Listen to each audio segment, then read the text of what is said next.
sebuah hutan yang sangat lebat dan hijau, hiduplah dua sahabat karib. Tapi, sifat mereka benar-benar seperti langit dan bumi. Yang pertama adalah kura-kura.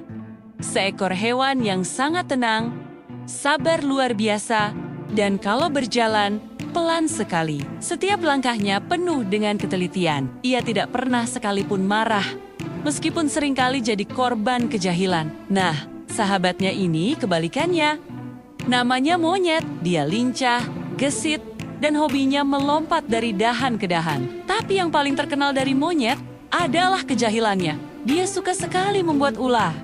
Bukan untuk apa-apa, tapi hanya untuk kesenangannya sendiri. Meskipun sifat mereka sangat berbeda, kura-kura dan monyet ini selalu bermain bersama setiap hari. Mereka menjelajahi hutan, mencari makan, dan berbagi cerita. Kura-kura selalu menikmati ketenangan hutan. Sementara monyet selalu mencari cara untuk membuat suasana jadi lebih heboh. Kura-kura sering menasihati monyet agar tidak terlalu usil, tapi monyet hanya tertawa dan menganggapnya sebagai angin lalu. Baginya, hidup itu harus seru dan penuh kejutan. Hingga suatu sore yang cerah, saat mereka sedang bermain di dekat pohon beringin besar, sifat jahil monyet muncul lagi. Dia melihat kura-kura yang sedang merayap pelan di bawahnya, dan sebuah ide licik terlintas di kepalanya. Tiba-tiba, monyet sengaja menjatuhkan diri dari dahan yang tidak terlalu tinggi, lalu berguling di tanah. Ia pura-pura meringis kesakitan sambil memegangi kakinya dengan ekspresi yang sangat meyakinkan. Aduh, kakiku sakit sekali kura-kura, tolong. Sepertinya aku tidak bisa berjalan lagi, ratap monyet dengan suara yang dibuat-buat sedih. Padahal, tentu saja, dia hanya berbohong, kakinya baik-baik saja. Melihat sahabatnya tergeletak dan merintih, kura-kura yang baik hati dan polos langsung panik. Ia segera mendekat dengan langkahnya yang pelan namun pasti. Astaga, monyet, apa yang terjadi? Kamu baik-baik saja? Tanyanya dengan nada cemas. Monyet terus saja berakting. Sakit sekali. Aku tidak bisa berdiri. Bagaimana aku bisa pulang? Kura-kura berpikir sejenak. Lalu dengan tulus, ia menawarkan bantuan. Jangan khawatir monyet, ayo, naik saja ke punggungku. Aku akan bantu mengantarmu pulang ke rumahmu di atas pohon, katanya. Mendengar tawaran itu, monyet berusaha menahan tawa. Rencananya berhasil. Dengan pura-pura tertatih, ia naik ke atas tempurung kura-kura. Wah, terima kasih banyak kura-kura. Tempurungmu ini keras dan nyaman sekali. Seperti kendaraan darurat paling mewah di hutan, puji monyet. Sambil menikmati perjalanannya di atas punggung sahabatnya. Sepanjang jalan, ia bersiul-siul riang. Sementara kura-kura dengan susah payah menggendongnya.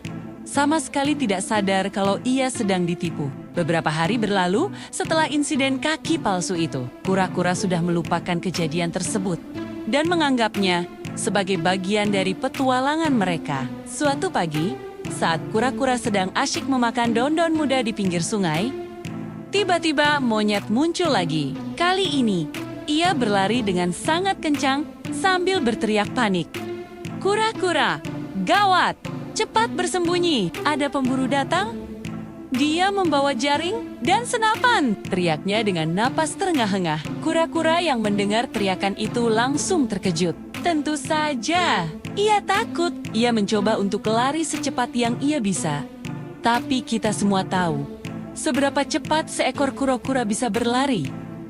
Gerakannya sangat lambat. Ia berusaha mencari semak-semek terdekat untuk bersembunyi. Tapi belum sempat ia sampai. Seorang pemburu dengan kumis tebal banner-banner muncul dari balik pepohonan. Pemburu itu melihat kura-kura yang bergerak lamban dan dengan mudah menangkapnya. Monyet, yang sebenarnya sudah bersembunyi aman di atas pohon tinggi, melihat semua kejadian itu dengan jelas. Ia melihat sahabatnya ditangkap dan dimasukkan ke dalam karung oleh pemburu. Apa yang monyet lakukan? Apakah ia merasa bersalah? Tidak, sama sekali. Tanpa rasa penyesalan sedikit pun, ia justru membalikkan badan dan lari menjauh, melompat dari satu pohon ke pohon lain, meninggalkan kura-kura dalam bahaya sendirian. Baginya, yang terpenting, adalah dirinya sendiri selamat. Pemburu membawa kura-kura yang malang ke sebuah pos persinggahan kecil di tengah hutan. Di sana, pemburu mengeluarkan kura-kura dari karung dan memasukkannya ke dalam sebuah kandang kayu yang terlihat kokoh. Kura-kura sangat ketakutan. Ia berpikir, inilah akhir hidupnya. Pasti ia akan segera dijadikan santapan oleh pemburu itu. Ia meringkuk di pojok kandang, menanti nasib buruknya. Tapi sesuatu yang aneh terjadi. Alih-alih disakiti, pemburu itu justru kembali dengan membawa setumpuk makanan yang sangat enak. Ada pisang kuning yang matang, tomat merah yang segar, dan potongan pepaya yang manis. Semua makanan itu diletakkan di dalam kandang, tepat di depan kura-kura. Kura-kura bingung, kenapa ia diberi makanan lezat, meskipun masih sangat takut. Perutnya yang lapar tidak bisa berbohong. Akhirnya, ia mulai makan. 1 gigitan, 2 gigitan, hingga akhirnya ia melahap semua makanan itu sambil terus berharap ada keajaiban yang bisa menyelamatkannya.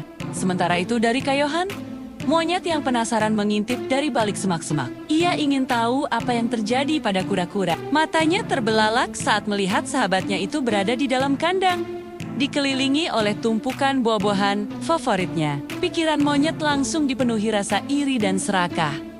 Wah, enak sekali kura-kura itu. Kenapa dia malah dapat pesta buah di sana? Padahal dia yang tertangkap, gumam monyet pada dirinya sendiri.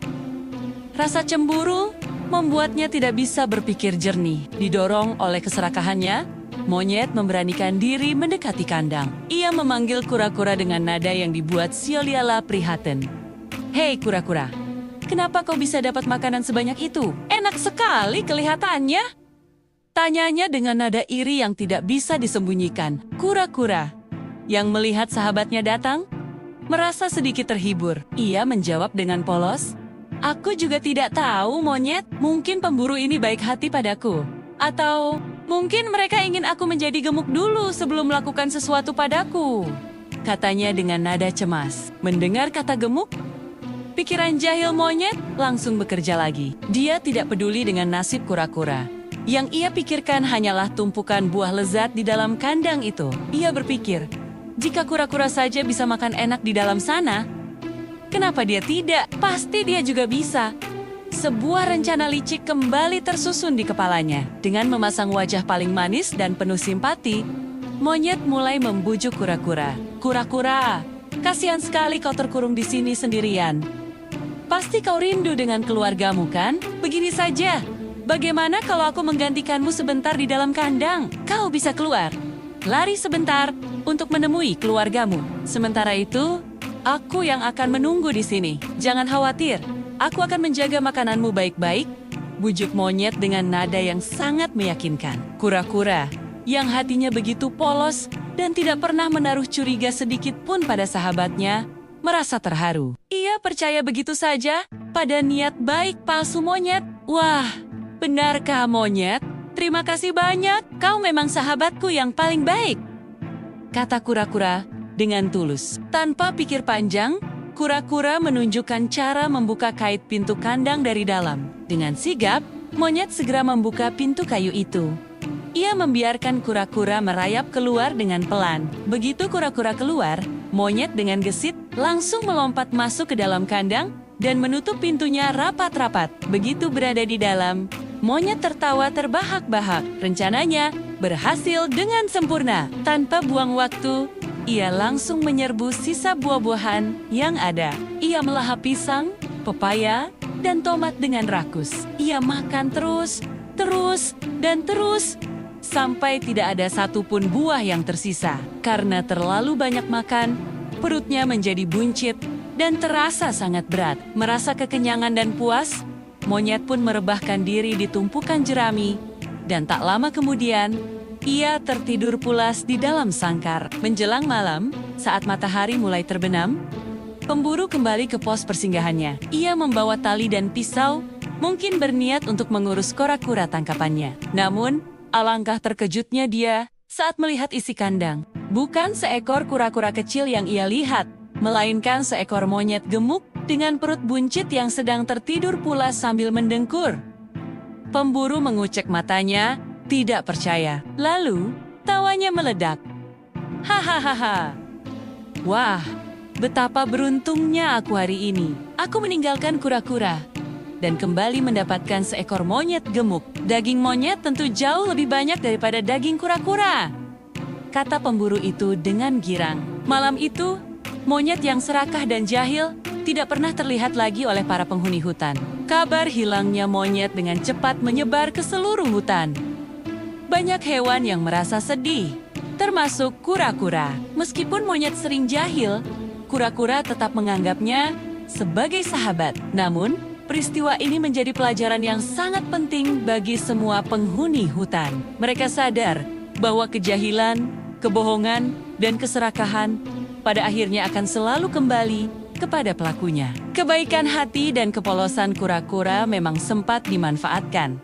Tetapi pada akhirnya, nasib buruk justru menimpa monyet yang selalu berbuat jahil dan serakah. Kisah ini mengajarkan kita bahwa siapa yang menabur keburukan, cepat atau lambat, ia akan menuai akibat dari perbuatannya sendiri.